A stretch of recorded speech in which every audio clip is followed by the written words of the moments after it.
Imagine someone made you a promise. For the next 40 years, they're going to hand you $1 million. Not all at once, a little every 2 weeks. Paycheck after paycheck after paycheck. You'd probably assume that by the end of those 40 years, you'd be rich, right? Here's what's strange. That's exactly what happens to millions of Americans.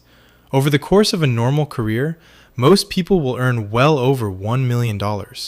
Some will earn 2, some even 3. And yet, most of them will never build a net worth of $100,000. Not 1 million, 100,000. So, where did it all go?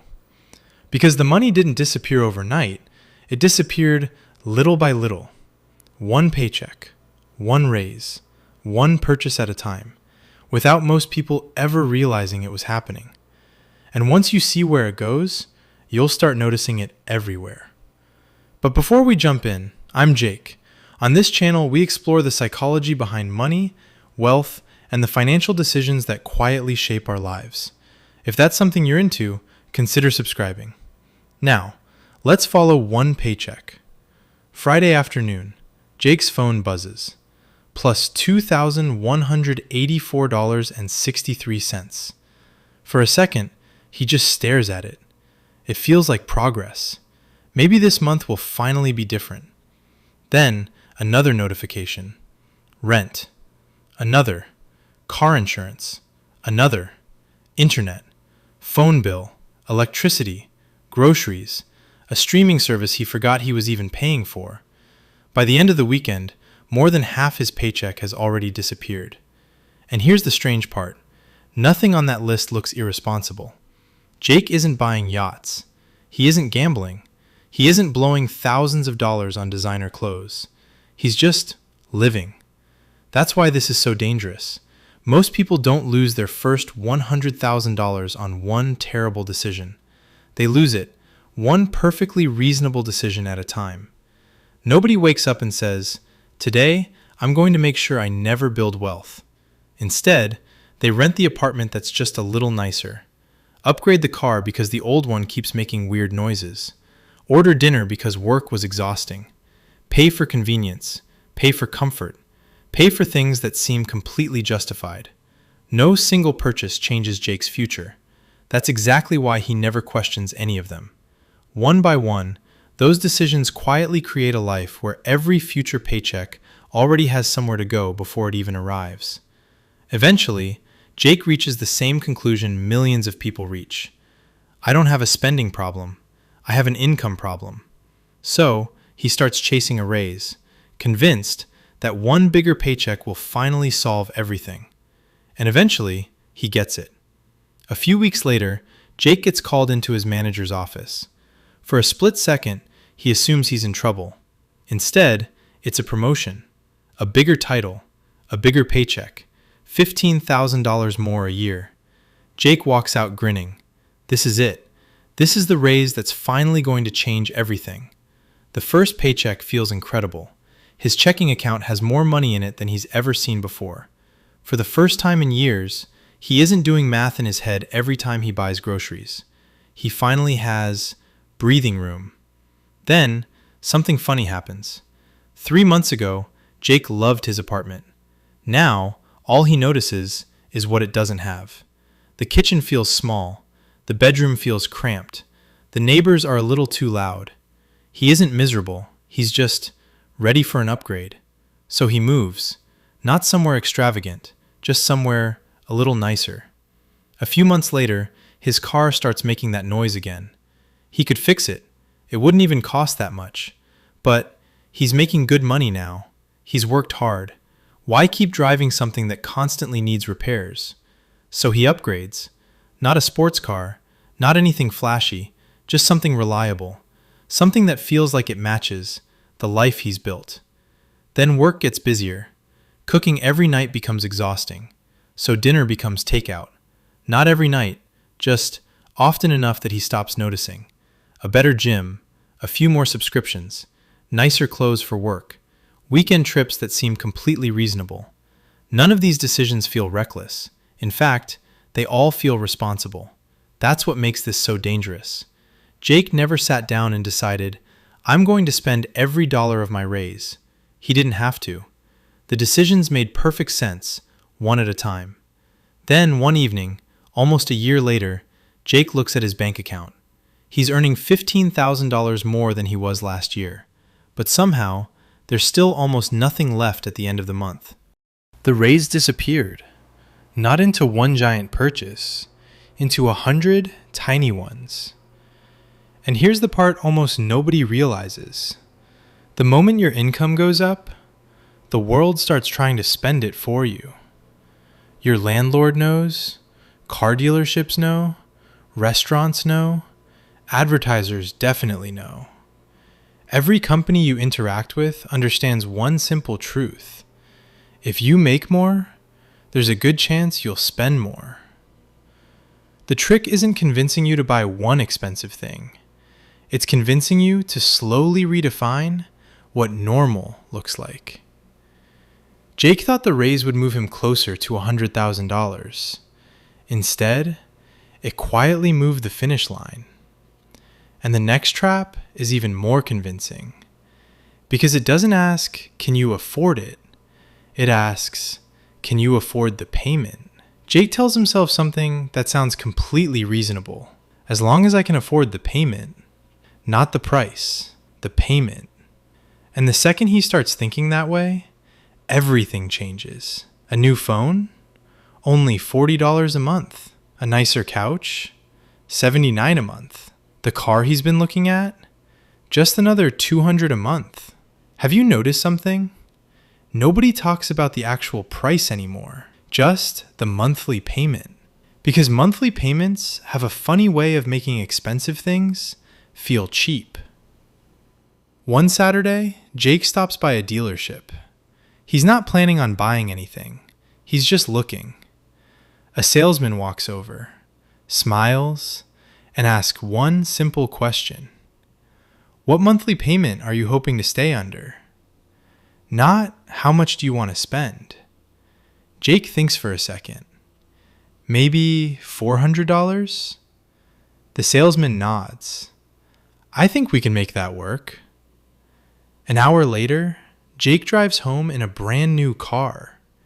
He never asked what it would actually cost him. He never asked how much interest he'd pay. He never asked how many years he'd be making payments. He only cared about one number, $400. And that's exactly how the game is designed.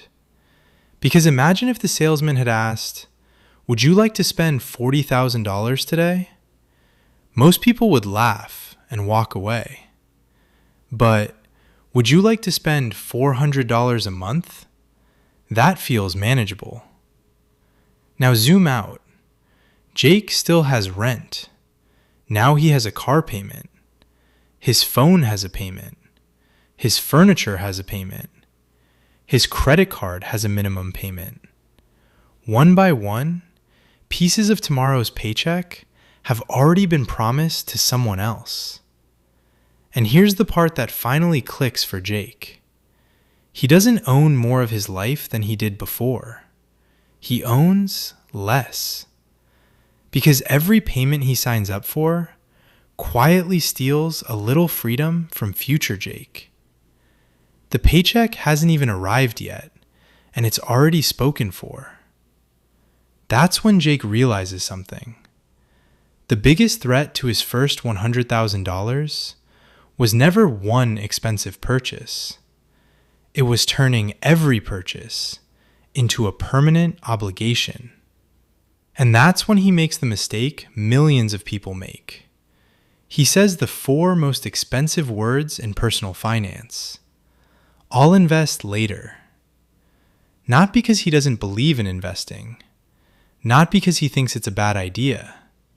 Because he genuinely believes there will be a better time. When the car is paid off. When work slows down. When life gets a little less expensive. The problem is, that moment never seems to arrive. At first, Jake really means it. He's going to start investing. Just not this month. After the holidays. After the credit card is paid off. After work slows down. After the car feels a little less expensive. Life has a funny way of always giving you one more reason to wait. January becomes February. February becomes summer. Summer becomes another New Year's resolution. Before Jake realizes it, another birthday has passed. Then another. One night, he's lying on the couch scrolling through his phone. He stumbles across a simple investment calculator. Out of curiosity, he types in 2 scenarios. Person 1 starts investing $500 a month at 25. Person 2 starts at 35. Same amount, same investment, same returns. The only difference, 10 years. Jake hits calculate. He stares at the screen. That can't be right. He refreshes it, runs the numbers again. Same answer. The gap isn't a few $1,000s. It's tens of thousands. Eventually, hundreds of thousands. And then something finally clicks. The market never punished Jake. It simply never waited for him. Every month he delayed felt insignificant. It's only 1 month. I'll start next paycheck. I'll start after my raise. But the market doesn't measure time 1 month at a time. It measures how many opportunities your money had to start working. Every month Jake waited was 1 month his future money never got the chance to earn more money. And here's the part that surprised him most. He'd spent years trying to find the perfect investment, reading articles, watching videos, wondering if he should wait for the market to drop. But none of those decisions mattered nearly as much as simply starting. People obsess over choosing the perfect investment. Almost nobody obsesses over the perfect time. Even though time is the one thing you can never buy back. Jake closes the calculator. For the first time, he isn't frustrated with the market. He's frustrated with himself. Not because he made bad decisions, because he kept believing he had more time than he actually did. And then, one thought quietly creeps into his mind. Even if I start investing tomorrow, what am I actually supposed to buy? Because that's where almost everyone gets confused. They think they're buying assets, when in reality, they've spent years buying things that quietly become worth less every single day. The next morning, Jake decides he's done waiting. No more excuses. No more next month. He's finally going to start building wealth. He opens his banking app, looks at the money he has left. It's not much, but it's enough to start. Then, his eyes drift around the apartment. The TV hanging on the wall, the couch he financed, the phone in his hand, the watch on his wrist, his car sitting outside the window. For the first time, Jake isn't asking himself what these things cost. He's asking something different. What are they worth today? The answer surprises him. The TV, worth less than half of what he paid. The phone, already outdated. The couch, almost impossible to sell for anything close to what it cost. The car, worth thousands less than the day he drove it home. Jake suddenly realizes something. He's spent years buying things that were quietly losing value the entire time he owned them. He wasn't building wealth. He was converting cash into depreciation. Then, he opens his investment account. Nothing flashy, no leather seats, no giant TV, no one compliments an index fund. No one asks to take a picture with it. But unlike everything else Jake bought, this one thing quietly becomes more valuable without asking him to do anything. While he's sleeping, it grows. While he's at work, it grows. While he's out with friends, it grows. That's when everything finally clicks. Wealth isn't built by buying expensive things. It's built by owning things that keep working long after you've paid for them. And that's the mistake Jake had been making for almost 20 years. Every raise, he bought a better lifestyle. He never bought a better future. The wealthy don't become wealthy because they never spend money. They become wealthy because they spend their money in a different order. Most people buy the lifestyle first and hope wealth eventually catches up. Wealthy people build the wealth first, then let their assets pay for the lifestyle later. It's the exact same destination, just a completely different path. Jake thinks back to the question that started all of this. Where did the $1 million go? It didn't disappear. It became nicer apartments, newer cars, bigger TVs, weekend trips, conveniences, subscriptions, tiny upgrades that felt insignificant on their own, but together, they quietly stole decades of financial progress. Then Jake notices something. His goal was never really $100,000. It never was. $100,000 was simply the first time his money had a chance to start pulling its own weight. The first time it could help build the next 100,000. The first time the machine finally starts paying him back. And maybe that's why so few people ever reach it. Not because they don't earn enough, not because they aren't smart enough, because every single day they're surrounded by opportunities to trade tomorrow's wealth for today's comfort. Jake wasn't missing some secret investment. He wasn't waiting for a bigger paycheck. He was making hundreds of ordinary decisions that quietly moved him farther away from the life he thought he was building.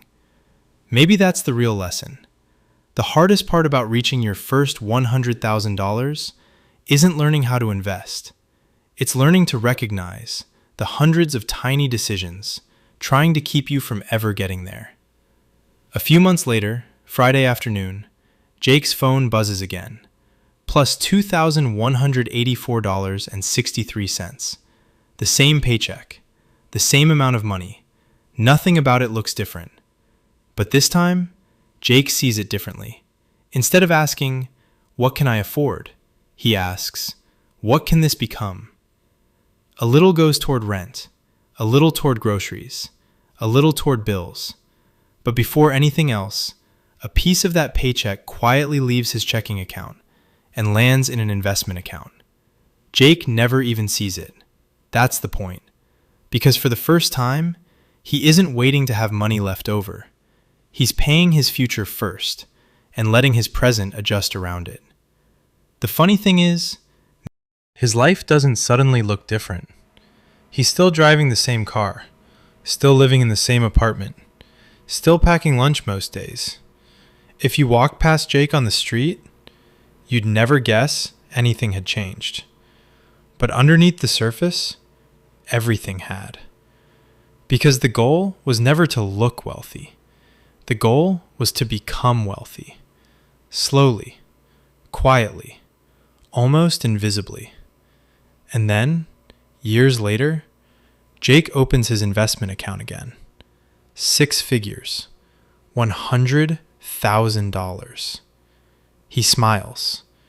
Not because of the number, but because he finally understands what it really represents. It isn't $100,000.